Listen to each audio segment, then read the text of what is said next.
come to the 8th section of our study in 1 Corinthians, and we come to chapter 14, a rather extensive narrative. It would seem that if you might look at what Paul is doing, you might think of it as if he takes a glass bottle, or he sees a glass bottle or a jar that has been dropped. And he sees all these fractured pieces, all the slivers and all the little pieces of glass. And even if he's not going to be able to put the whole thing back together again, he keeps on sweeping things together. He keeps on saying, let's get every little bit of this and gather it back together. Let's look for all the different ways in which there is a fracturing and a splitting. Let's see if we can't bring this as close as we can to being one single jar again.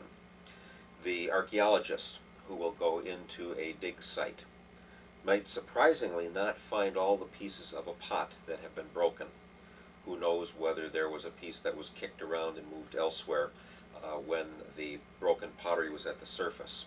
And so you'll see in restorations of pottery, you'll see all the cracks and all the pieces that are put together, and there may even have to be places where they will simply put new plaster or new clay into a hole to try to fill it and simply show what the pot would have looked like even if all the pieces aren't there. That's what Paul is doing. He is saying this body of believers has all the pieces. At least the Lord's given them all. But it may be that it's been fractured or damaged so much, or could be that it will be broken once again. It's been put together, and in one sense it is as strong as eternity. But in another sense, there are those who can make it weak, who can damage it, who can fracture it, who can pull it apart. And thus part of the task is to recognize where those dangers are and keep them from happening. In chapter 14, the basic issue begins with speaking in tongues, but then goes on to who has a right to speak for the congregation. Apparently what has been going on here is there were some people who said, well, I have a very high special gift. I can speak in tongues, and all you can do is speak messages you heard from others. To understand it this way, we need to assume that when Paul talks about prophesying, that he is talking about speaking on behalf of the Lord. If we are speaking in tongues, that sounds more to be something where the person is praising God in a language that maybe he or she does not even understand, and that nobody around them understands. Paul says, that's wonderful if you can do that. He says, I do that too. But I do that privately. I do that when it's just the praise welling up from me to God.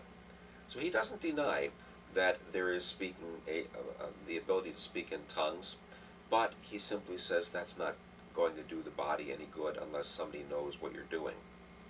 You have just a little bit of time to gather together. Don't waste it.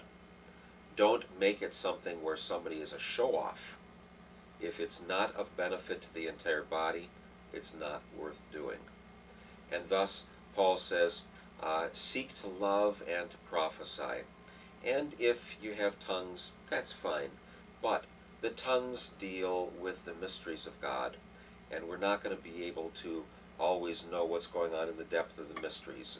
It may be that this is how Paul says he was aware of the depth of the higher level of knowledge. But he says that's not the way to be fighting with other Christians. And prophecy is going to go to others to build up the church, and that's why you gather together. Now, the issue is not as pressing as it was when I was just growing up, and my early years in the ministry. There was still some discussion about the speaking in tongues as an issue that was very divisive in our churches. Part of the problem, as I heard about it then as well, was that some people were told, if you can't speak in tongues, you really aren't a dedicated or mature Christian. This often gets brought in with the charismatic gifts, and when someone's talked about as a charismatic, the two types of gifts that are usually mentioned are the gifts of speaking in tongues and healing. Now, that theory would say that there are levels of gifts, and that if somebody has the lowest gift, maybe that person has some gift of mercy or giving or something like that. But that the higher gifts are the ones where you can actually see the activity of God in the person, and you wouldn't mistake it for being just something that that person can do. If I can do a good job of cutting and trimming and cleaning up my lawn, or washing my car, or painting my house, or painting my garage, someone might say, well, you don't have to be spiritual to do that. But if I would be able to pray in foreign languages or in other languages, or lay my hands on someone, and that person all of a sudden is freed from their lameness or their blindness or their deafness, then somebody might say, wow, you really have those gifts. It is interesting that Jesus is never described as having spoken in tongues. What he does when he prays privately with his Father is not recorded for us. But it's not as if Jesus says, well, I have that gift. He does obviously have the gift of healing, and he can give that gift to whomever he will. But if I say, you're not a mature Christian until you have been baptized by the Spirit and can speak in tongues and can lay hands on others and heal them, if I say, well, you maybe had water baptism, but you don't look any different than the other person on the street, and you really are not maybe to trust that you are really alive in the Spirit until those things happen, then I will have done a great disservice. And so Paul says in chapter 14, verses 6 to 12, that there is a need for clarity when people are gathering together. There's a need to be able to intelligently say, this is what message we have from God. When we ask the Lord, what is he talking about? We hear him teaching. We hear through the Gospels that he's instructing his disciples about what it means that he's suffering and dying and rising, and what the work with others will be. And the point is that we are to do what will build up everyone, not what will just show us off and make us unique. If what I do is something that helps the whole congregation, then it's wonderful. If what I do is simply to say, I want to draw attention to myself, then if that is done in such a way that I am seen as the important one instead of the Lord, then that activity is to stop. Now, we're in a bind sometimes. We have gifts that we want to use. And somebody else might say, well, that you're just showing off. But the way to understand that is the gift that we have conveying the love and mercy of Christ? Or is it something that is just calling attention to ourselves? No matter how we do that, we are going to obviously be seen and visible by others. But if our concern is for the other person and not for ourselves, then that is the best that we can possibly do. In chapter 14, verses 13 to 19, Paul says if there are people who are going to speak in tongues, then make sure there is someone there to do the interpreting. Because it's not just something that we are doing that everyone else will look at, but it ought to be of benefit. And we have no case that I know of in the New Testament where someone has spoken in tongues and we then have an interpretation of what was said. So we have no record of exactly what was happening. But Paul keeps on talking about the other person. Build up the other person. He says, I talk 10,000 words in speaking in tongues, but I wouldn't do that in the midst of a worshiping congregation if I had 5 words that I could say that someone would know. Because that's the place where you gather to be built up. So privately, if we speak in tongues, which I've never been able to do and never really asked for, or whether it is our private prayers where we are reading the scriptures, that is not something that necessarily will be told to everyone. We don't have to take the private things of our relationship with God and share absolutely every one of them. Paul goes on to say in verses 20 to 25, decide where you're going to be a baby and where you're going to be a grown-up. Don't be a crybaby who always has to be the center of attention. Be a grown-up in that you're thinking about what it is to be a child of God. If you want to be a baby in knowing what evil is all about. You don't have to know everything that's wrong. You don't have to know every problem in this world. Remember, God didn't say that we should know evil and good. He made us to know good. him alone, and he said, keep far away from evil, don't take of the fruit of the tree. And so Paul says, we don't have to dig into the world on purpose to try out every kind of problem. In that sense, let's stay far away from it. But in our relationship with one another, let's be mature. And that maturity is in the sense of us valuing the others and the gifts that they have, and doing that which will build somebody else up. To share when there are times when we've been down and discouraged, and the Lord has healed us. The Lord has strengthened us. The Lord has helped us to see hope when all we could see was disappointment and discouragement. Thus, he says, prophecy is what will be used to talk to believers, to tell others about the things of God, and not just to carry about on one's own. Those things, in other words, which will say God is among us. Verses 26 to 33 continue that theme of building up. Remember earlier we talked about that we are God's temple and God's building on the foundation of Christ. And Paul says, even if you've got someone who can interpret the tongues, 2 or maybe 3 people as you gather together, don't make this a cause of fighting and concern. So Paul's attacking people who are saying, we're really at the top. Probably those same people who were saying to Paul, you're not much because you didn't come speaking with much knowledge and you didn't come asking for much money.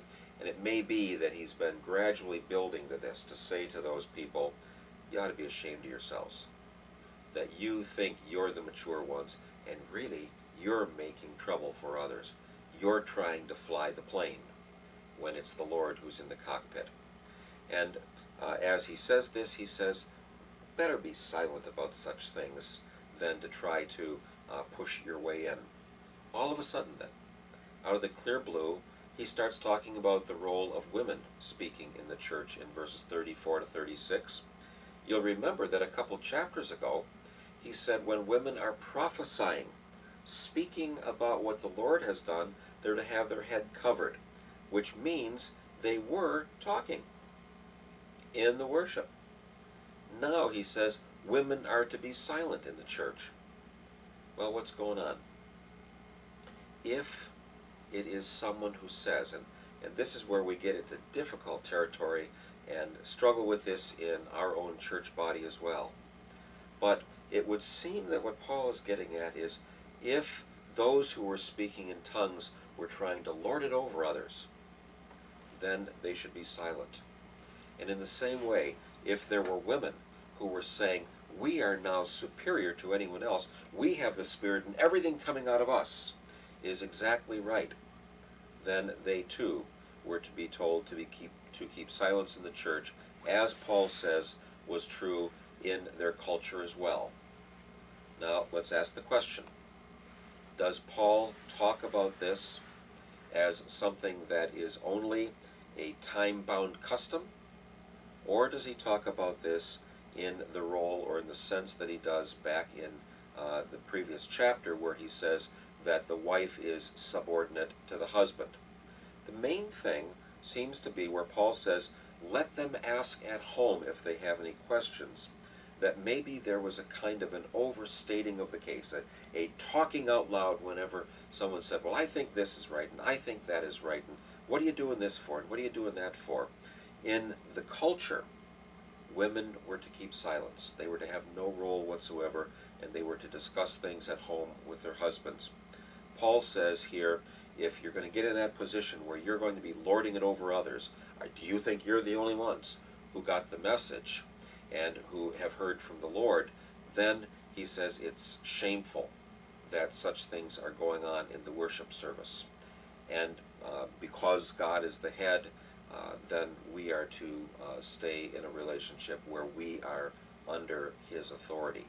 Well, we're going to have troubles in the church on this one, because there are people who would say, women who would say, I don't speak out of turn. I have listened, and I want to prophesy. I want to speak the Lord's message. And I'm not trying to be superior. I simply want to say what I believe the Lord has called me to say. We're going to have to ask that question. Where is that appropriate? How is that done? decently and in order so that there is peace that comes from it. And we're going to have to balance the passage that says women are to prophesy with their heads covered, which means they were speaking in the congregation from the Lord about what he had done, versus when somebody might be saying, this is my opinion. Does it call for absolute silence? If it did, women would not sing in choirs. No. But we're going to have to ask that question in terms of when it is proper to say how that one can share faith with others, and we need to ask the Lord to guide us, to understand, so we can go deeper than just what the culture of our day is, and not say, well, because of the role of women in society, we can have the same role in the church, but at the same time, not to try to go so far as to ignore that Paul himself was giving counsel about the way in which women could speak in the church, whether in church meetings or in church gatherings, the situation being very, very different. And obviously more discussion is needed than we can give right now, but to be sensitive to the fact that Paul's been arguing all along about that which fractures the body and splits it into a bunch of little different groups, and that his concern is that everyone is one together and is serving those around the outside and on the edge. Obviously, the role of men and women in the church is seen in such an important way as that men and women can go forth and witness to their faith and touch others with his forgiving love. And that really is the essence of what our Lord has made us to be. So in conclusion to this section, Paul says that all things are to be done decently and in order, and comes back to the issue about the speaking in tongues, and says, let this be something that is not a cause for division. Keep it to yourself if you need to. Ask that there will be interpretation, and if there's not, then don't be bringing that up at all. Don't be lording your gift when really your gift is to be that which would serve others. Again, very difficult for us in all of these social interactions. We all have the tensions of what's the will of the Lord, what's the pressure of the world, how can we understand how to value all the gifts that are given and not squelch them, how can we look at all of those who are in the church and see that every part is important for the upbuilding of the body of Christ. And we can simply ask the Lord to keep guiding us and helping us to evaluate the answers that we give so that they are pleasing to Him, and help all of those who are in the church to recognize the ways in which they are all important and functioning members of the body. God continue to bless you as you continue your study of this letter. Thank you.